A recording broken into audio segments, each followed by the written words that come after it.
அன்பு உறவுகள் அனைவருக்கும் இந்நேர வணக்கம். நான் உங்கள் சுகி. நான் இன்றைக்கு எங்களோட பாரம்பரிய உணவுகளில் ஒன்றான பால் புட்டு தான் செய்ய போகிறேன். இந்த பால் புட்டு உளுத்த மாவும் அரிசி மாவும் கலந்து அதோட பனங்கட்டி சேர்த்து செய்ய போகிறேன். மிகவும் சுவையாக இருக்கும். இப்போ நான் பால் புட்டு செய்ய போகிறேன், பாருங்க. இந்த பால் புட்டு செய்கிறதுக்கு நான் 2 கப் வறுத்த அரிசி மா எடுத்துருக்கிறேன், சிவப்பு அரிசி மா.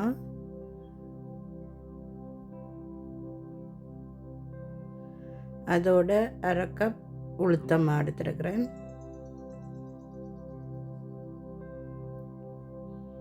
இது நல்லா 2ஐயும் நல்லா கலந்து விடுறேன்.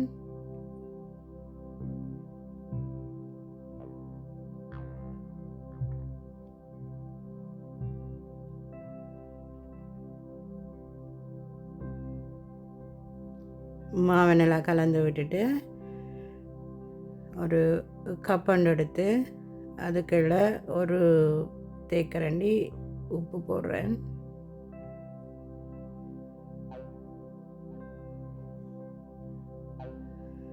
அந்த உப்புக்குள்ளே நல்லா பொங்கி கொதித்த சுடு தண்ணி விடுறேன். இந்த சுடு தண்ணியை விட்டுட்டு நல்லா உப்பை கொஞ்சம் இப்போ நல்லா கரைச்சி விடுறேன்.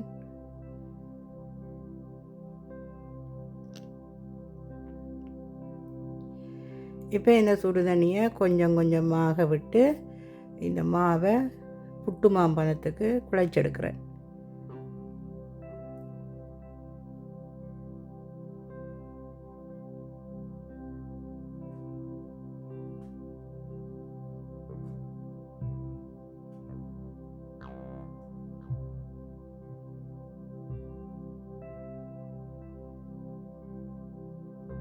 இது அரிசி மாண்டபடியாக நிறைய தண்ணி இழுக்கும். அதுக்காக அவக்கண்டு நிறைய தண்ணியும் விடக்கூடாது. கொஞ்சம் கொஞ்சம் தண்ணியாக விட்டு நாங்கள் வளமையாக விற்கிற புட்டுமா பதத்துக்கு நல்ல வடிவாக குழைச்சா எடுப்போம்.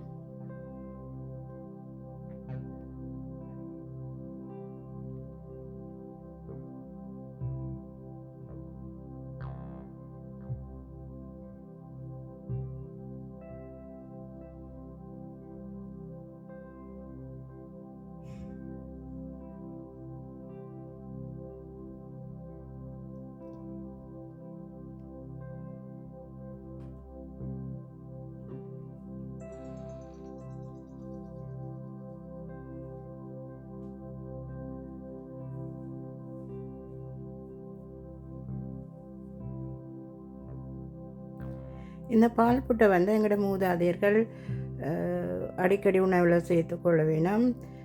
பெனங்கட்டி போட்டு பால் புட்டு செய்வினோம். அதே நேரம் இப்படி உளுத்தம் மாவில் இப்படி புட்டு அவிச்சு நல்லெண்ணெய் கலந்து சாப்பிட வேணும். அதே நேரம் பருவமடைந்த பிள்ளைகளுக்கு செய்து கொடுப்பினோம்.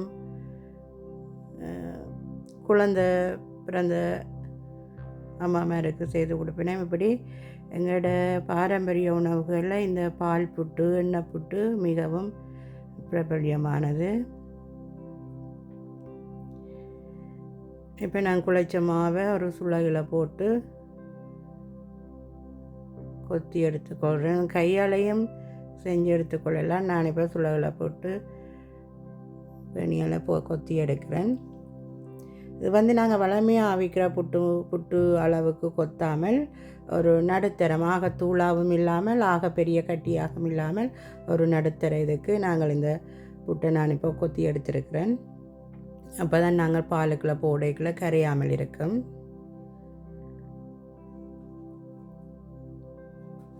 பாருங்க, நல்ல மணியாக ஒரு கணக்கான அளவில் இந்த புட்டை நான் கொத்தி எடுத்துட்டேன். இனி இதை நான் இட்லி சட்டியில் வச்சு அவிய வைக்க போகிறேன்.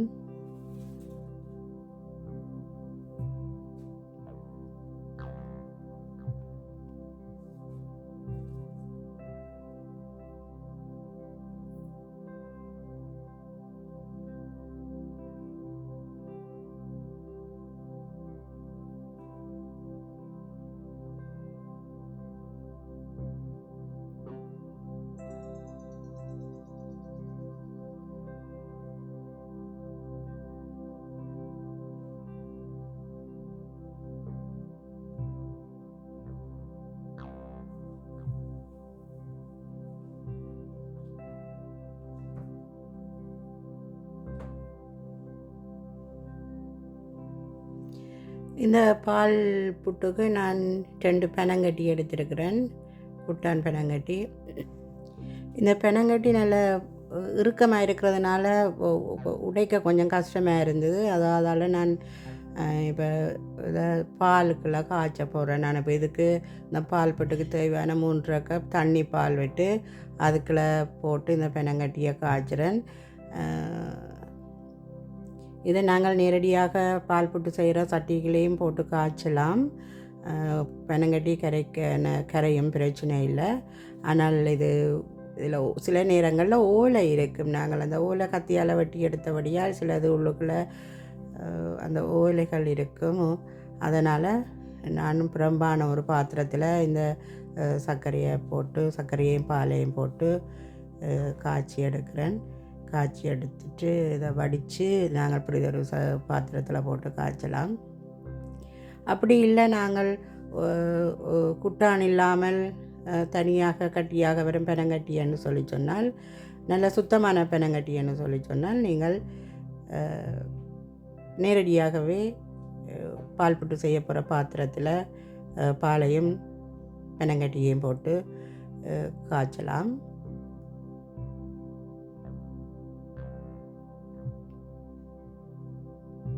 இப்போ பாருங்கள், பெனங்கட்டி நல்லா கரைஞ்சி வந்துட்டுது. முழுசாக போட்ட 2 பெனங்கட்டியும் பாருங்கள் அப்படி கரைஞ்சி வந்துட்டேன்னு.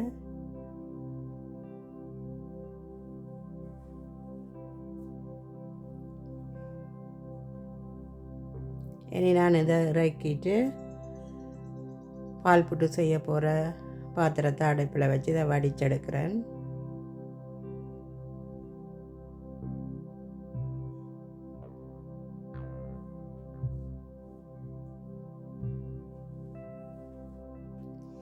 பாருங்க, அதுக்கு அந்த கழிவலண்டு ஒன்றும் இல்லை, 2 துண்டு ஊலை மட்டும்தான் கிடக்குது. இப்போ இதுக்குள்ள ஒரு பிஞ்ச் உப்பு போடுறேன். அதோட ஒரு தேக்கரண்டி ஏலக்காய் தூள் போட்டுக்கொள்கிறேன். 2 நல்லா கலந்து விட்டு விடுவோம்.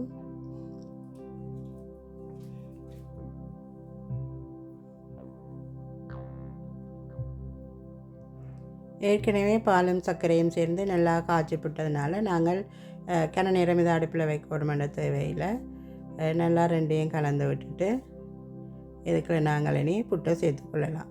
அவிச்சு ஆற வச்ச புட்டை சேர்த்துக்கொள்ளலாம். நான் அந்த புட்டை வச்சு கிட்டத்தட்ட ஒரு 2 மணித்தியாலத்துக்கு மேலே அப்படியே சுளையில் பரத்தி ஆற வச்சு நான் இதுக்கு கூட ஆறின புட்டு போட்டால் அந்த மணியாக புட்டு வரும்.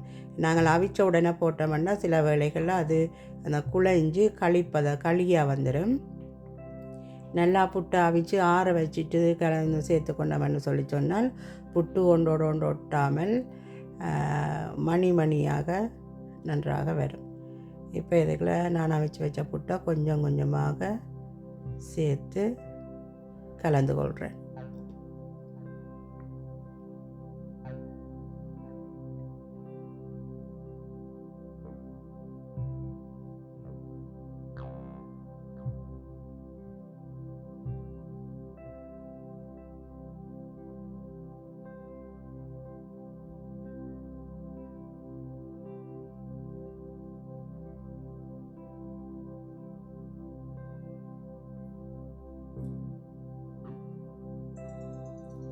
நான் இப்போ மிதமான தீயில வச்சு இந்த புட்டை கலந்து விட்டு கொண்டிருக்கிறேன்.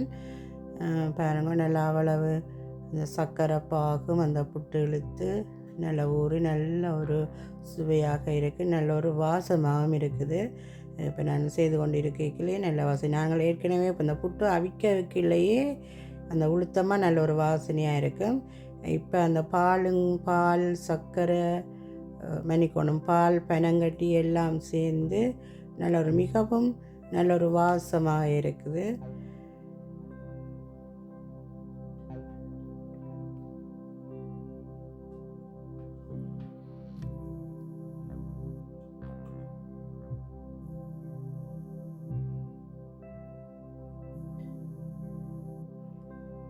பாருங்க, நாங்கள் புட்டு போடைக்க இருந்த பாலிட அளவுக்கும் இப்போ இருக்கிற அளவுக்கும் அந்த புட்டு நல்ல பாலை அப்படியே நல்லா உறிஞ்சி வச்சிருக்கு.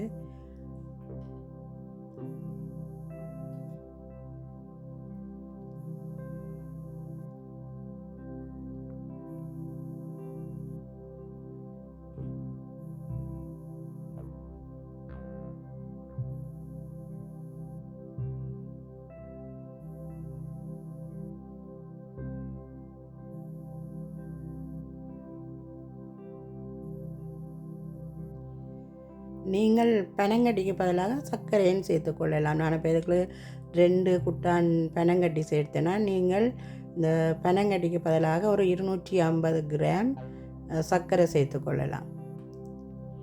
இப்போ இந்த பாலெல்லாம் நல்லா தண்ணி பாலெல்லாம் நல்லா வற்றினா பிறகு நான் இப்போ 1.5 கப் நல்லா கட்டி பால் விடுறேன். கடிச்சு இறக்குறதுக்கு முன்னால் நல்லா 1.5 கப் நல்லா கட்டி பால் விட்டு கலந்து விடுறேன்.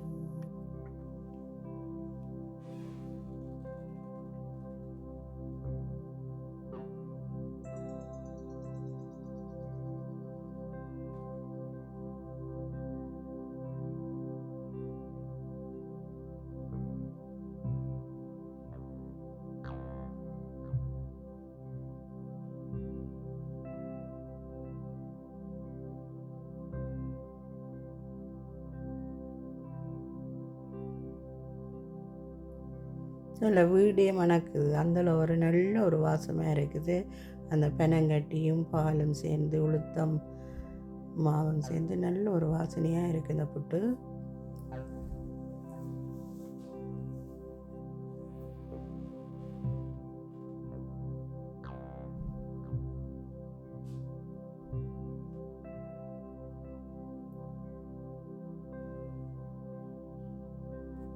நாங்கள் அப்படி எங்களோட பிள்ளைகளுக்கு செய்து கொடுத்தோம்னா அவைய விரும்பி சாப்பிடுவினோம். கூட குழந்தைகள் நல்லா விரும்பி சாப்பிடுவினோம். என்னென்னா அப்படி ஒரு வாசனை, அதே நேரம் சத்துக்கள் நிறைஞ்சதும் ஒரு பாரம்பரிய உணவும். நாங்கள் இதை எங்களோட பிள்ளைகளுக்கு சின்னாக்களுக்கு தாராளமாக செய்து கொடுக்கலாம்.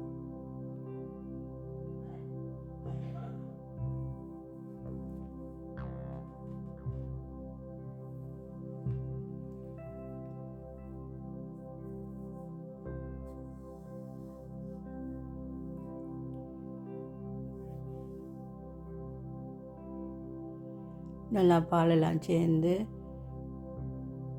பால் நல்லா வற்றி ஒரு பதத்துக்கு வந்துட்டுது.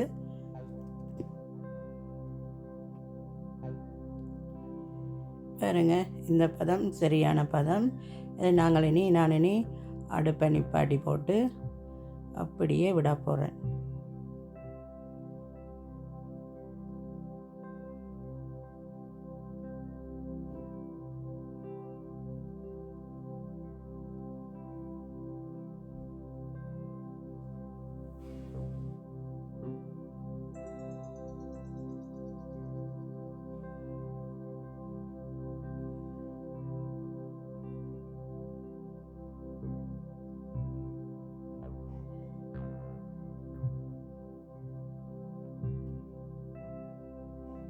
அடுப்பை நிப்பாட்டிட்டேன்.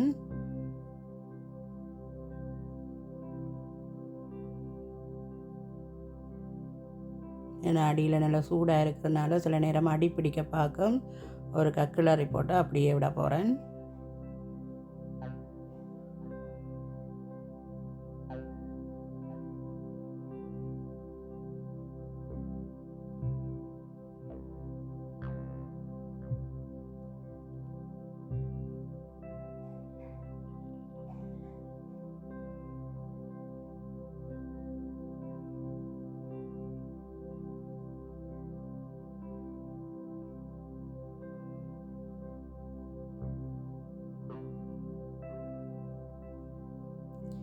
பாருங்க, ஒரு 5 நிமிஷத்துக்கு பிறகு 5 நிமிஷம் அப்படியே விட்டேன் நான். இப்போ நல்லா பால் எல்லாம் அப்படியே வற்றி எப்படி வந்திருக்குன்னு பாருங்க. நான் அடுப்பு நிப்பாட்டும் போது எப்படி இருந்தது, இப்போ எப்படி வந்திருக்குன்னு பாருங்க. நல்ல நல்ல சரியான பதத்துக்கு இந்த பால் புட்டு வந்திருக்கு. இதை நாங்கள் இனி பரிமாறிக்கொள்ளலாம்.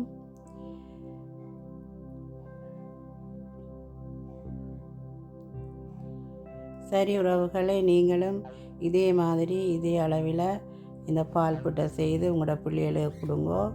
எப்படி அவைய விரும்பி சாப்பிட வேண்டதை என்னுடைய கருத்து பட்டியலில் உங்களோட கருத்துக்களை தெரிவியுங்கோ. மீண்டும் ஒரு காணொளியில் உங்களை சந்திக்கின்றேன். நன்றி, வணக்கம்.